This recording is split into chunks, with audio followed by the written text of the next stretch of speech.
क्या है आप लोग? ये रामनगर से पागली जाने वाले रोड पे आज विश्रामगंज थाना की जो मोबाइल पार्टी होती है, तो रूटीन चेकिंग के दौरान उन्होंने एक ऑटो को देखा और पुलिस की गाड़ी को देखते हुए ऑटो का ड्राइवर ऑटो को छोड़ करके भाग गया।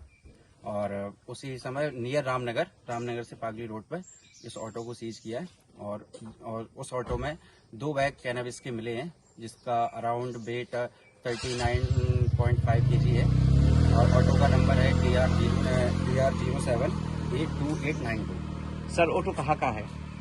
जो अभी चेक किया है हम लोगों ने अपने POS मशीन में, उसके अकॉर्डिंग ऑटो मधुपुर एरिया में एक ऑनर है दीपक सरकार, उनसे बिलोंग करता है। सर जो गाजा सेमी मैंने कहना मार्केट प्राइस यहाँ अराउंड 2000 रुपए kg के अराउंड है, अराउंड 10,000 के समथिंग उसका मार्केट प्राइस है। तो 3 से 3.5 लाख का होगा सर। हाँ, 3 से 3.5। सर गाड़ी भी सीज किया है? हाँ, एक ऑटो को भी सीज किया है। Thank you sir. Thank you.